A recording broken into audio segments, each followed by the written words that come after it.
Assalamualaikum warahmatullahi wabarakatuh. Selamat pagi Bu Novita dan teman-teman semuanya. Kami dari kelompok 1 Paralel ingin mempresentasikan hasil diskusi kelompok kami dengan tema analisis dampak regulasi kesehatan ibu dan anak.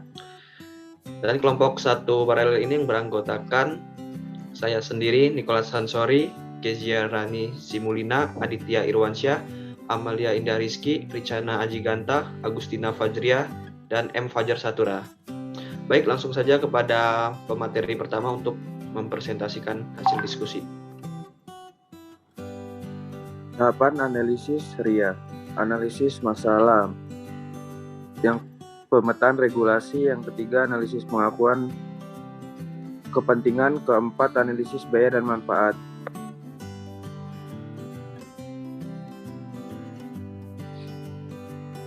Analisis masalah mengambil contoh kematian ibu merupakan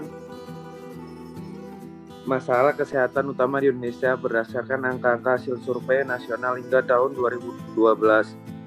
Angka kematian ibu belum mewujudkan perbaikan untuk kasus Indonesia sendiri berdasarkan data dari Pusat Kesehatan dan Informasi Kemenkes. Penyebab utama kematian ibu adalah perdarahan dan hipertensi. Hal ini sangat ironis, mengingat berbagai penyebab kematian ibu di atas sebenarnya dapat dicegah jika sang ibu mendapatkan perawatan medis yang tepat. Selama tahun 2016 sampai 2020, jumlah kematian ibu terbesar terjadi pada tahun 2019 yang mengalami nilai tertinggi sebanyak 31 kasus yang berhasil menurun di tahun 2020 menjadi 18 kasus. Sama halnya dengan angka kematian ibu melahirkan yang mencapai angka tertinggi pada tahun 2019 yaitu 135 ibu dari 1.000 kelahiran hidup. Masalah utama dari kasus ini yaitu meningkatnya angka kematian ibu dan anak. Terdapat 3 faktor penyebab utama. Yang pertama, faktor ekonomi. Yang kedua, kesehatan yang buruk. Yang ketiga, kehamilan di bawah umur. Pada ketiga faktor ini terdapat akar penyebab dari masing-masing faktor. Pada faktor ekonomi, akar penyebabnya yaitu rendahnya pendapatan. Yang kedua, pada faktor kesehatan yang buruk, akar penyebabnya ialah penyakit menular, gizi buruk, kebersihan yang buruk. Pada faktor yang ketiga yaitu kehamilan di bawah umur, akar penyebabnya ialah pergaulan yang buruk dan kurangnya pengetahuan kesehatan reproduksi. Dari ketiga faktor penyebab ini, maka akibat yang ditimbulkan yaitu yang pertama, menunjukkan kualitas kesehatan penduduk yang rendah. Yang kedua, rendahnya angka harapan hidup.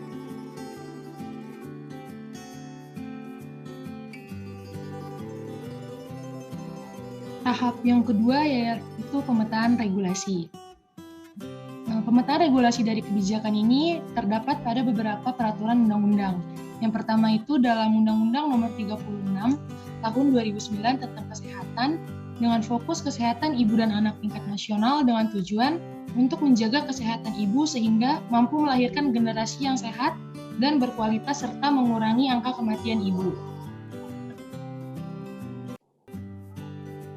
Yang kedua itu diatur dalam Permenkes Nomor 97 Tahun 2014 tentang pelayanan kesehatan masa sebelum hamil dan masa sesudah melahirkan, penyelenggaraan pelayanan kontrasepsi serta pelayanan kesehatan seksual dengan judul Pelayanan Kesehatan Masa Sebelum Hamil dan Masa Sesudah Melahirkan, penyelenggaraan pelayanan kontrasepsi serta pelayanan kesehatan seksual. Fokusnya yaitu pelayanan kesehatan masa sebelum hamil, masa hamil, masa persalinan, dan melahirkan dalam tingkat nasional. Tujuannya itu untuk memenuhi hak setiap ibu hamil memperoleh pelayanan antenatal yang berkualitas sehingga mampu menjalani kehamilan dengan sehat, bersalin dengan selamat, dan melahirkan bayi yang sehat dan berkualitas. Ada juga tujuan lainnya yaitu menjamin kesehatan ibu sehingga mampu melahirkan generasi yang sehat dan berkualitas. Yang kedua itu mengurangi angka kesakitan dan angka kematian ibu dan bayi baru lahir. Yang ketiga, menjamin tercapainya kualitas hidup dan pemenuhan hak-hak reproduksi. Yang keempat, mempertahankan dan meningkatkan kualitas pelayanan kesehatan ibu dan bayi baru lahir yang bermutu, aman, dan bermanfaat sesuai dengan perkembangan ilmu pengetahuan dan teknologi. Dan yang ketiga itu dia diatur dalam Permenkes nomor 4 tahun 2019 tentang standar teknis pemenuhan mutu pelayanan dasar dan standar pelayanan minimal bidang kesehatan dengan fokus standar pelayanan minimal di tingkat daerah.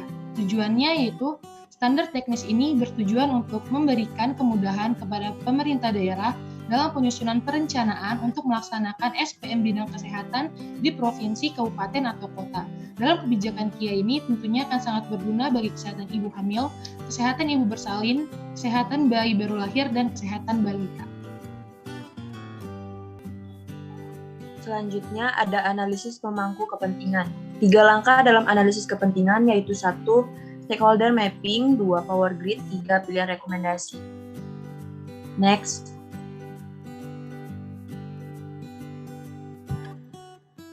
Langkah 1. Stakeholder mapping. Stakeholder yaitu ada Kementerian Kesehatan Republik Indonesia dengan interest pembuat kebijakan, penyediaan dana, pertanggungjawaban kinerja. Sedangkan untuk risetnya adalah Kementerian Kesehatan berperan perumusan, penetapan, dan pelaksanaan kebijakan di bidang kesehatan masyarakat, pencegahan dan pengendalian penyakit, dan adanya pelayanan kesehatan. 2. Dinas Kesehatan. Interestnya adalah fasilitator, pengawasan, pembinaan, dan evaluasi. Selanjutnya ada sosialisasi, pemberdayaan, dan penyuluhan. Risetnya adalah Dinas Kesehatan berperan untuk mensosialisasikan dan mengadakan penyuluhan kepada masyarakat tentang pentingnya kesehatan ibu dan anak. Lalu ada tenaga kesehatan, interestnya adalah pelaksanaan kegiatan, memberikan edukasi, dan memberikan pelayanan kesehatan. Risetnya adalah tenaga kesehatan memiliki peran yaitu bertanggung jawab dalam memberikan pelayanan kesehatan kepada individu, keluarga, dan masyarakat, khususnya pada kesehatan ibu dan anak. Next. Lalu ada Ibu PKK atau organisasi kesehatan, yaitu sebagai pendukung pelaksanaan. PKK berperan untuk membantu pemerintahan desa dan kelurahan dalam meningkatkan kesejahteraan dan kesehatan keluarga, khususnya pada kesehatan ibu dan anak. Lalu ada masyarakat, mendukung kegiatan, penerima kebijakan. Masyarakat berperan sebagai pihak yang menerima kebijakan dan memberikan kritik mengenai kebijakan kesehatan ibu dan anak. Ada langkah 2, yaitu power grid. Kepentingan besar, pengaruh besar, kepentingan besar, yaitu ada Kementerian Kesehatan Republik Indonesia sebagai pembuatan kebijakan, lalu ada masyarakat mendukung kegiatan dan menerima kebijakan. Pengaruh kecilnya adalah Dinas Kesehatan melakukan sosialisasi dan penyuluhan.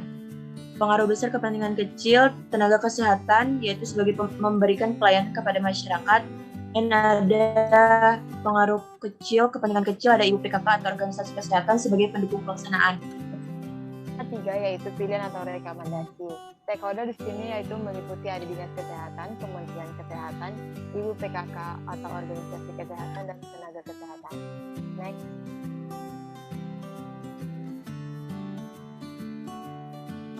Pilihan atau rekomendasi di sini pada bagian stakeholder. Ibu-ibu atau ibu-ibu PKK atau organisasi kesehatan memiliki peran yaitu membantu pemerintah desa dan kelurahan dalam meningkatkan kesejahteraan dan kesehatan keluarga, khususnya pada kesehatan ibu dan anak. Stakeholder sektor B, tenaga kesehatan memiliki peranan penting untuk meningkatkan kualitas pelayanan kesehatan yang maksimal kepada masyarakat. Stakeholder sektor C, Dinas Kesehatan melakukan pelaksanaan evaluasi dan pelaporan di bidang kesehatan masyarakat. Selain itu juga mensosialisasikan dan mengadakan penyuluhan kepada masyarakat tentang kesehatan ibu dan anak. Stakeholder sektor D, Kementerian Kesehatan dan Masyarakat memiliki peran penting dalam pelaksanaan berbagai kebijakan dan penerima kebijakan mengenai kesehatan ibu dan anak. Kementerian Kesehatan dan Masyarakat menjadi key player di sini. Analisis biaya dan manfaat.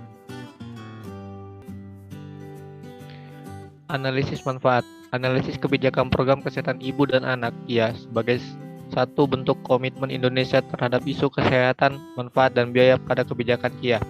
Manfaat sosial kesehatan ibu dan anak. 1. Menciptakan keluarga yang sehat dari ibu yang cerdas dan kreatif serta memiliki pengetahuan tentang gizi akan mencetak anak yang sehat serta secara jasmani maupun rohani. 2. Menurunkan angka kehamilan yang tidak diinginkan. 3. Mendorong pemberdayaan wanita dan keluarga. 4. Meningkatkan mutu pelayanan kesehatan ibu hamil, ibu bersalin, ibu nifas, ibu menyusui, bayi, dan anak balita. Tujuan manfaat penerapan regulasi sebagai peningkatan derajat kesehatan yang optimal bagi ibu dan keluarganya untuk menuju norma keluarga kecil bahagia sejahtera.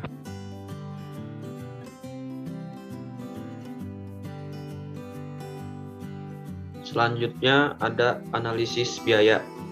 Belanja program kesehatan ibu dan anak dari aspek jenis kegiatan lebih banyak dihabiskan untuk kegiatan langsung. Kegiatan langsung adalah kegiatan yang menghasilkan output program dan terkait langsung dengan pelayanan. Banyaknya biaya yang digunakan untuk kegiatan langsung akan meningkatkan output layanan karena menyentuh sasaran atau populasi dan konsisten dengan prinsip penganggaran berbasis kinerja yang menuntut adanya efektivitas, efisiensi, dan akuntabilitas. Baik, berikut adalah hasil presentasi kami tentang kesehatan ibu dan anak. Sebelumnya kami mohon maaf kalau terdapat kesalahan dalam penyampaian materi. Kami akhiri. Wassalamualaikum warahmatullahi wabarakatuh.